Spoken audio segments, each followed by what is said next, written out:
Boa noite a todos. Hoje vamos ler apenas um mantra e deixar para ler a sequência deles, desse capítulo 4, amanhã.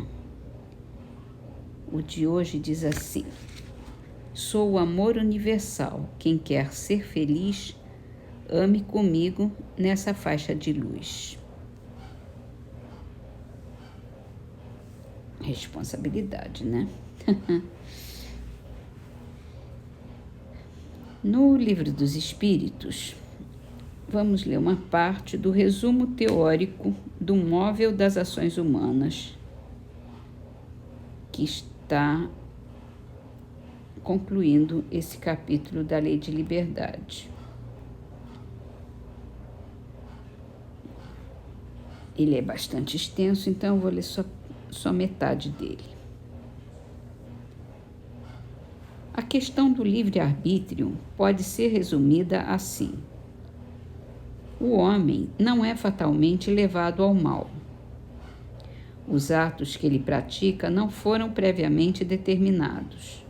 Os crimes que ele comete não resultam de uma sentença do destino. Ele pode, por prova ou por expiação, escolher uma existência em que seja arrastado ao crime, quer pelo meio em que se ache colocado, quer pelas circunstâncias que sobrevenham, mas ele será sempre livre para agir. Assim, o livre-arbítrio existe para ele quando, no estado de espírito, ao fazer a escolha da existência e das provas, e como encarnado na faculdade de ceder ou de resistir aos arrastamentos a que todos temos voluntariamente nos submetido. Cabe à educação combater essas más tendências. Isso será útil quando se basear no estudo aprofundado da natureza moral do homem. Pelo conhecimento das leis que regem essa natureza moral, se chega a modificá-la como se modifica a inteligência pela instrução e o temperamento pela higiene. Desprendido da matéria e no estado de erraticidade, o espírito procede à escolha das suas existências corporais futuras de acordo com o grau de perfeição que tenha chegado, e é nisso, como tem se dito, que consiste sobretudo o seu livre-arbítrio. Essa liberdade, a encarnação não a anula. Se ele cede à influência da matéria, é que sucumbiu nas provas que por si mesmo escolheu. Para ter quem o ajude a vencê-las, Deus lhe concede a assistência dos bons espíritos. Sem o livre-arbítrio, o homem não teria nem culpa por praticar o mal, nem mérito em praticar o bem. Isso a tal ponto é reconhecido que no mundo a censura ou o elogio são feitos pela intenção, ou seja, pela vontade. Ora, quem diz vontade quer dizer liberdade.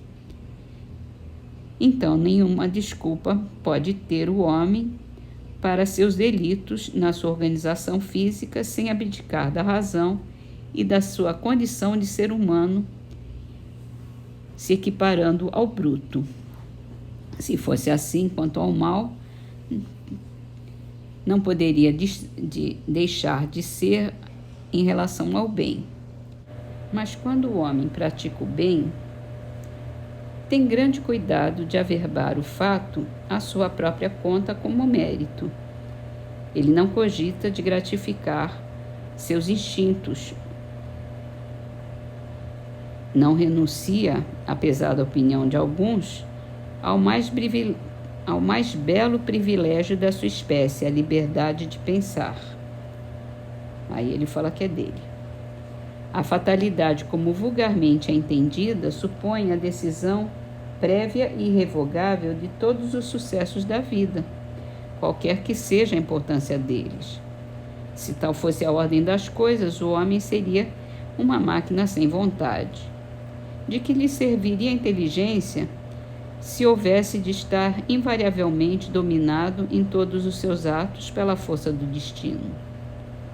Essa doutrina, se fosse verdadeira, destruiria toda a liberdade moral, porque já não haveria para o homem responsabilidade alguma, nem no bem, nem pelo mal, nem pelos crimes ou virtudes.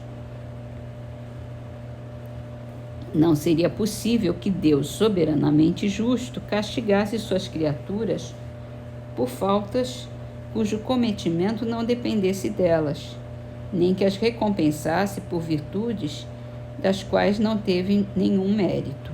Além disso, tal lei seria a negação da lei do progresso, porque o homem, esperando tudo da sorte, não tentaria nada para melhorar sua posição, visto que não conseguiria ser mais nem menos. Contudo, a fatalidade não é uma palavra vã. Existe na posição que o homem ocupa na terra e nas funções que aí desempenha em consequência do gênero de vida que seu espírito escolheu como prova, expiação ou missão. Ele sofre fatalmente todas as vicissitudes dessa existência e todas as tendências boas ou más que lhe são inerentes. Porém, aí acaba a fatalidade, pois da sua vontade depende ceder ou não a essas tendências. Os pormenores dos acontecimentos, esses ficam subordinados a circunstâncias que ele próprio cria pelos seus atos, sendo que nessas circunstâncias os espíritos podem influir pelos pensamentos que venham a sugerir. Existe fatalidade, então, nos acontecimentos que se apresentam por serem estes consequências da escolha que o espírito fez na sua existência de homem. Pode deixar de haver fatalidade no resultado de tais acontecimentos, visto ser possível ao homem, pela sua prudência, modificar-lhe o curso. Nunca há fatalidade nos atos da vida moral.